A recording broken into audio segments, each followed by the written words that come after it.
या तो आप इंडिया को चुनो, और इंडिया को अगर नहीं चुनते हो बीमा भारती को, तो आप एनडीए को चुन रहे हो। साफ बात, साफ बात है कि कह दिया कि भाई तुम वोट यदि देना है तो इंडिया को नहीं दोगे तो तुम एनडीए के दे दो।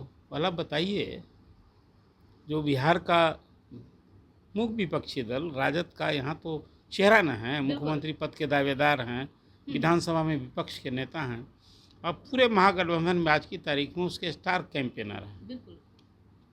ऐसी बात यदि उन्होंने की हो तो मुझे तो हैरानी हो रही है सुनकर। ये चुनाव के पहले ही क्या राजद को ये एहसास हो गया, उसकी ज़मीन घिसक गई। बिल्कुल। नमस्कार, आप न्यूज़ फाउंडेशन देख रहे हैं, मैं हूं आपके साथ वंदना। लालू यादव और तेजस्वी यादव के लिए पूर्णिया सीट जो है प्रतिष्ठा बन चुका है। ऐसे में लिटमस टेस्ट में क्या तेजस्वी यादव लालू प्रसाद यादव पास होंगे या नहीं, कई और भी सवाल हैं। उस विषय पर हमारे साथ बात करने के लिए हैं बिहार के वरिष्ठ पत्रकारों में से एक अरुण कुमार पांडे। सर, ये पूर्णिया का सीट है, उसको किस रूप में देख रहे हैं? एक तरफ तेजस्वी यादव प्रचार प्रसार में गए, वहां उन्होंने कहा कि अगर आप इंडिया को वोट नहीं देते हैं तो एनडीए को वोट दीजिए, इसको किस रूप में देख रहे हैं? अब तो ये देखिए, आपने भूमिका में सारी बात कह दी और सवाल में सब कुछ कह दिया। पूर्णिया में हो क्या रहा है? पूर्णिया सीट निस्संदेह लोकसभा की 40 सीटों में दूसरे चरण में 26 अप्रैल को पूर्णिया में चुनाव होने जा रहा है, और पूर्णिया सीट में पप्पू यादव के कैंडिडेट बनने से ही जो कुछ इंडिया घटक दल में जिसको कहेंगे कि उथल पुथल देखने को मिला, और पूरी पार्टी का जनाधिकार पार्टी का पप्पू यादव ने कांग्रेस में विलय कराया, और उसके बाद फिर लालू प्रसाद का वीटो हो लग गया कि जिस पार्टी का कांग्रेस नेतृत्व में विलय कराया हो उस पार्टी के अध्यक्ष को टिकट नहीं दे पाई। ये इसलिए सबों के ध्यान में आपने आज चर्चा भी रखी, तो इस कारण रखी है कि पूर्णिया सीट आज हॉट सीट बन गई है। और इस सीट में इतना ही सिर्फ नहीं कहना चाहिए कि लालू प्रसाद और तेजस्वी की राजनीतिक साख की परीक्षा है। यादव मतदाताओं के बीच में किसका पलड़ा भारी? बिल्कुल लालू यादव का, तेजस्वी यादव का, या फिर पप्पू यादव का? आपने अभी तेजस्वी यादव का राजनीतिक बयान भी सुना दिया आपने जी अपने व्यूअर्स को जी कि कह दिया कि भाई तुम वोट यदि देना है तो इंडिया को नहीं दोगे तो तुम एनडीए के दे दो। भला बताइए, जो बिहार का मुख्य विपक्षी दल राजद का यहाँ तो चेहरा न है, मुख्यमंत्री पद के दावेदार हैं, विधानसभा में विपक्ष के नेता हैं, और पूरे महागठबंधन में आज की तारीख में उसके स्टार कैंपेनर हैं। ऐसी बात यदि उन्होंने की हो तो मुझे तो हैरानी हो रही है सुनकर। ये चुनाव के पहले ही क्या राजद को ये एहसास हो गया, उसकी ज़मीन घिसक गई। बिल्कुल। जो वहाँ एक एम्बाई समीकरण है ना जी, यादव मुस्लिम तो मानते हैं लोग, अब तक यही समझ बनी है कि राजद का ये सामाजिक समीकरण है। जी, तेजस्वी को ये क्यों कहना पड़ गया कि आप इंडिया को नहीं जिता सकते हैं तो एनडीए को जिताए, पप्पू यादव को वोट मत दीजिए। जी, एक निर्दलीय कैंडिडेट के रूप में पप्पू यादव ने तो दिखा दिया, अपने चुनाव के पहले अपनी ताकत का एहसास कर दिया, तभी ये बात आज कहनी पड़ रही है। जी, और पूर्णिया सीट तो सचमुच में न सिर्फ पप्पू यादव के लिए, जी, लालू प्रसाद के लिए भी इतना ही महत्वपूर्ण के साथ की तो अब इसलिए है कि एक राजद जदयू की विधायक बीमा भारती को उन्होंने जी, टिकट दे दिया अपनी पार्टी से, जी, और तब जबकि वहाँ जदयू का ही सिटिंग सांसद हैं संतोष कुशवाहा, तो बीमा भारती एक एमएलए के रूप में, ठीक है, वो तो मेमोरी छोड़ चुके हैं, जी, तो उनके भी कुछ तो समर्थक होंगे। जी, बिल्कुल, तो जदयू की तो परेशानी होगी ना बीमा भारती के कारण, निश्चित तौर पर। जो उनके समर्थक, उनके जात के लोग भी तो कहीं ना कहीं काम करेंगे। जी, लेकिन मैं मानता हूं कि आज की तारीख में पूर्णिया सीट पर लड़ाई है सबों को पप्पू यादव से। जी, जैसे पप्पू यादव से लड़ाई है तो लड़ाई में कौन पहले मुख्य मुकाबले में होगा? जी, 3 कैंडिडेट हो, त्रिकोणात्मक लड़ाई हो, जी, त्रिकोणीय लड़ाई हो, जी, तो मुकाबले में कौन होगा? माने कौन फर्स्ट के बाद सेकंड होगा या थर्ड होगा? अभी लड़ाई इसकी है आज की तारीख में। जी, 26 तारीख को मतदाताओं का फैसला होगा जी, कि किसे गले लगाते हैं, किसको वो अपना पप्पू यादव तो पूर्णिया के लिए कोई नया चेहरा नहीं है, नहीं। वहाँ के सांसद रह चुके हैं 2 बार निर्दलीय जीत और चुके हैं। वन मैन आर्मी की तरह पॉलिटिकल पार्टी चलाने वाला। जी इसलिए पप्पू यादव को जिस दिन लालू प्रसाद ने अपना वीटो लगा दिया कि कांग्रेस का कैंडिडेट नहीं बनने दिया, जी लेकिन अब उनकी मैडम रंजीता रंजन कांग्रेस की एमपी हैं, राज्यसभा की मेंबर हैं, जी और जिस तरह से पप्पू यादव ने अपने को कहा कि वही कांग्रेस का झंडा हम यहाँ फहराएंगे, जी राहुल गांधी को प्राइम मिनिस्टर बनाएंगे, जी ये सब बात अभी वो बंद नहीं किया नहीं, करना। अभी कंटिन्यूअस ये बात अलग है कि अभी राहुल गांधी आए भागलपुर, उन्होंने सभा संबोधित किया, उसमें उन्होंने बीमा भारती के लिए समर्थन मांगा जरूर जी कि भाई हमारे वो इंडिया मोर्चा की कैंडिडेट हैं, हाँ हाँ जी ने कहा। जी पप्पू यादव को वोट दिया नहीं दीजिए ऐसा नहीं कहा उन्होंने। नहीं नहीं एक उम्मीद लगी थी पप्पू यादव पर क्या राहुल बोलते हैं, कुछ नहीं कहा पप्पू कुछ यादव नहीं पर। तो आपने ठीक ही कहा कि इस बार सबों का ध्यान दूसरे चरण के चुनाव में जो 26 अप्रैल का मतदान है उसमें पूर्णिया सीट हॉट सीट हो गई है, जी और वहाँ लालू प्रसाद तेजस्वी यादव की साख की भी परीक्षा है, जी और कुछ नरेशंस भी जो सुनने को मिले। अब तेजस्वी यादव ने वहाँ की सभा में कह दिया कि पप्पू यादव बीजेपी के एजेंट हैं, जी वो बीजेपी के पैसा से हेलीकॉप्टर से घूम रहे थे। याद दिलाया कि विधानसभा के पिछले चुनाव में जी तो ये कह रहे थे कि भाई हम ये मुख्यमंत्री हमारे बारे में कि नहीं बनेंगे, ये चुनाव जीत जाएंगे तो हम संन्यास लेंगे, जी और आज ये कुछ दूसरी बात कर रहे हैं, ये कांग्रेस के हितैषी बन रहे हैं। जी बड़ा पलटवार भी किया पप्पू यादव ने, जी कहा कि देखिए ये अब बीजेपी को नहीं हराने के लिए लड़ रहे हैं, हम्म, ये पप्पू यादव को हराने के लिए लड़ रहे हैं। बीजेपी से तो ये डरे हुए लोग हैं, जी ईडी, इनकम टैक्स और सीबीआई की बात कहा करके। तो अब कहिए कि इस तरह का चुनावी जंग है, और वहाँ फिर यादव मतदाताओं जो बिहार में सर्वाधिक 14.5% यादव वोटर्स हैं। जी इस चुनाव में कई सीटों पर लालू प्रसाद ने एक अलग से सामाजिक समीकरण साधने की भरसक कोशिश की है। जी वो सीन भागलपुर में देखने को मिल रहा है, यहाँ नवादा में देखने को मिल रहा बिल्कुल। है, देखने को मिला जी। जो पहले फेज में जी चुनाव हुआ। जी जी कुछ वैसे ही आपने देखा सिवान में भी हो गया है जी कि राजद की कैंडिडेट हिना हिना साहब साहब। निर्दलीय हैं, जी अवध बिहारी चौधरी यादव हैं, सब लंबे अंतराल के बाद कोई यादव लड़ रहा है। जी तो कई चुनावों में तो कभी शहाबुद्दीन लड़े, फिर हिना साहब 2 बार लड़ी, फिर तीसरी बार अभी बागी हैं पूर्णिया में, और ये सब लोग एक दूसरे के समर्थक हैं, पप्पू यादव का समर्थन कर रहे हैं। जी इसलिए पूर्णिया पर सबों की निगाह है, नज़र है, और 26 अप्रैल के इस मतदान के दिन फिर फिलहाल ये तो कहा ही जा सकता है कि एनडीए के लिए जो ये सेकेंड फेज का चुनाव नीतीश कुमार के लिए अग्नि परीक्षा है। 4 सीटें जीती थी इस 5 सीटों में, जी 1 सीट कांग्रेस को मिली थी, लेकिन आपने आज चर्चा पूर्णिया पर की है, इसलिए ये मैं कहूँगा कि पूर्णिया सीट पर न सिर्फ लालू और तेजस्वी की साख की परीक्षा है, जी। नीतीश कुमार की भी।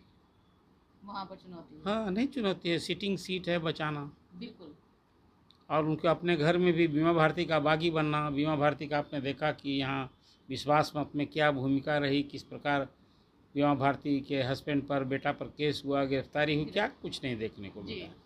इसलिए कुल मिला तो पूर्णिया सीट कई कारणों से जी जी उज्जत के अंदर भी कमी कमजोरी खाई, जी जी राजद के अंदर भी उसी तरह से कुछ द्वंद्व, जी जी और उसमें फिर पप्पू यादव का इमरजेंस, बिल्कुल कुल मिला जुला कर कई ऐसे बातें हैं जो मुझे लगता है कि पूर्णिया सीट जी जी निश्चित रूप से बिहार की 40 सीटों में जी जी आज की तारीख में सर्वाधिक हॉट सीट बनी है। जी जी और कांग्रेस के लिए तो अभी 3 सीट 9 सीट के लिए चुनाव लड़ना है, 6 सीट के लिए अभी पहलवान कौन होगा अभी तय नहीं। इसी का इंतजार कीजिए, किसी को पता नहीं है, सब क्यास लग रहा है। सर आपने कुछ दिन पहले इस बात को कहा था कि तेजस्वी यादव अब परिपक्व नेता हो चुके हैं, और जिस तरह से अभी वो लीड कर रहे हैं महागठबंधन का, आने वाले समय में वो बेहतर रिजल्ट दे सकते हैं। अब ऐसे में इस तरह का ये बचकाना हरकत करना, खुले मंच पर लोकसभा चुनाव में इस तरह का बयान देना, नहीं देखिए, व्यक्तिगत रंजिश में किसी से जी जी तेजस्वी का हैं तो लालू के बेटे, अभी भी पहचान में मानता हूँ, आप पद जो बना दीजिए अभी, जी जी जदयू में तो कोई कुछ कभी बना दीजिए, वो लालू जी का जिसको भाई उनके बेटे हैं, जी जी ये हैं तो लालू जी के बेटे, अभी वही ना पहचान है। जी जी इस तरह का बयान देना अभी मतदान के पहले जो आपने बात कही है जी जी कि उन्होंने कहा कि आप यदि इंडिया मोर्चा के हाँ, नहीं दे सकते हैं, तो इंडिया के आप प्रत्याशी हैं, बीमा भारती को वोट नहीं देते हैं, तो आप एनडीए को तो वोट इस कर तरह दीजिए। तो हैरानी भरी बात है। इस तरह के बयान को मैं क्या कहूँ, बचकाना बयान नहीं, अब इसको ये बिल्कुल हताशा भरा बयान है। ये हताशा बयान उनको तब भी कहना चाहिए यही कि भाई ये हमारे लिए लिटमस टेस्ट है। आप हमारे प्रति यदि प्यार है, आशीर्वाद है, तो बीमा भारती को आप दीजिए। मेरी जोर बात लगाइए, ताकत लगाइए। ये ना कहना चाहिए। बिल्कुल। आप कह रहे हैं कि बीमा भारती को यदि हम नहीं हमारे कैंडिडेट को आप दे सकते हैं, तो आप एनडीए को जिता दीजिए। ये कौन सी राजनीति हो गई भाई? ये तो ठीक है, एक जो मैंने तेजस्वी के बात कही थी वो पर अभी भी मैं कायम हूँ जी। इस एक बयान से। जी जी तो एक कंस्टिट्यूंसी विशेष में पप्पू जब जहाँ साख का सवाल हो गया है जी जी। और उस साख को चुनौती दे रहे हैं पप्पू यादव, वहाँ ये बयान तो थोड़ी देर के लिए हम्म, वो कहा, उन्होंने व्यक्तिगत रंजिश में कहा। लेकिन अब नीतीश कुमार ने जो बयान अभी दिया जी जी। लालू प्रसाद के परिवारवाद वंशवाद पर जिस लहजे में किया, जो उनकी बॉडी लैंग्वेज था, मैं तो उसको सराहनीय नहीं मानता हूँ। जी जी। नीतीश कुमार जैसी राजनीतिक शख्सियत क्या बोलने लगे हैं, ऐसे कल्पना भी हाँ नहीं की जा सकती है। ये दुखदाई बयान है, इसको मैं नहीं मानता हूँ। उस पर तो तेजस्वी ने तभी बड़प्पन दिखाया, कहा कि मेरे अभिभावक हैं, पिता तुल्य हैं, पिताजी के मित्र हैं, मैं क्या कहूँ, जो कुछ बोलते हैं मैं आशीर्वाद के रूप में लेता हूँ। तो इसको ही मैंने राजनीतिक प्रतिबद्धता बताई है। ये कोई इस तरह से गाली गलौज की भाषा होनी नहीं चाहिए। इस तरह की बात आज तेजस्वी को भी, लालू के बेटा हैं तो 2 बार डिप्टी सीएम किसने बनाया, राजद को पुनर्जीवन किसने दिया? बिल्कुल। आज यदि नीतीश कुमार को एहसास हो रहा है तो आप इस तरह की बात करके क्या उनकी विश्वसनीयता बढ़ रही है क्या? अपने साख पर बट्टा लगा रहे हैं, मैं ये बात मानता हूँ। इसलिए जो तेजस्वी के बारे में पिछले दिनों मैंने असेंबली में जो तेजस्वी का बयान था, बहुत संजीदगी से बयान दिया था, नीतीश कुमार पर कटाक्ष भी किया था, तंज भी किया था, लेकिन एक भाषा की मर्यादा और अपनी बात ज़्यादा कहने की कि वह तो हिला 17 साल बनाम 17 महीना। बताइए, एक डिप्टी चीफ मिनिस्टर सरकार में कहे कि मैंने काम किया है, कोई वजह कहने का तो कोई आधार बनता है कि नहीं बनता है? राजद ने नौकरी को एजेंडा बनाया, इसको आप इनकार नहीं कर सकते। नौकरी दी नीतीश कुमार ने, बीते 8 वर्षों में जैसा बताते हैं 8 लाख नौकरी दी। तो किसी सरकार जब चलती 3.5 लाख वैकेंसी तब भी आज भी है बिहार के सरकारी विभाग, किसने रोका है बढ़ने के लिए? तो राजद यदि सत्ता में सहभागी बना तो आपने नौकरी को एजेंडा बनाया। आपने कहा कि 10 लाख न सिर्फ नौकरी, 10 लाख रोजगार भी देंगे। देना ही चाहिए, पद रिक्त खाली है, आप सब जगह आपने फ्रेंचाइजी कर दिया है, सब जगह आपने जिस ढंग से निविदा पर बहाली हो रही है। आज भी मैं देखता हूँ आप वो खास करके नियोजित शिक्षकों की समस्याओं को जिस संजीदगी से आप उठाती हैं, उनके दर्द को, तो किसी राज्य में कोई 3.5 लाख शिक्षक नियोजित जिसका कोई भविष्य नहीं था, आपने उनकी मांग पूरी की, उन्हें राज्य करीब बनाया, लेकिन उस पर वोट लगा दिया आपने। आप इंफ्रास्ट्रक्चर की भी तो बात करें। हाँ, तो अभी सब कुछ बात है। इसीलिए मैं नीतीश कुमार के संदर्भ में जो बातें की थी तेजस्वी ने, मैं भी अभी ये हूँ कि तेजस्वी जो कुछ अब उनको भी अपने उन मुद्दों को, अपने मुद्दों को बात सामने रखनी चाहिए। वो भी मैं देखता हूँ कई बार डिविएट होते हैं। उसमें एक ताज़ा उदाहरण जो पप्पू यादव के संदर्भ में दिया, मैं देखता हूँ। अरुण सर, आपने 2014 का भी लोकसभा चुनाव को भी बहुत करीब से देखा है। उस समय में भी रामकृपाल यादव को इसी तरह से जो है इन लोगों ने यादों के नेता को ठिकाना लगाया था।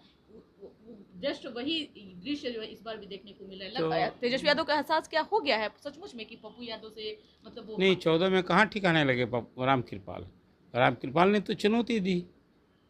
लेकिन इन लोगों हाँ, देखिए वो बात है, ये कोई यदि किसी दल को समझ हो, ठीक है कि किसी जात, कहा कि राजनीति में जाति एक सच्चाई है और राजनीति माने जाति भी हो गई, हर नेता कोई कुर्मी का नेता है, लेकिन उस जात में कोई और दूसरा नेता ना हो, ये समझ से यदि कोई चले तो इसको हैरानी ना है। आज ये लगता है, आप देखिए तभी तो राजद का खाता नहीं खुला था 2019 में,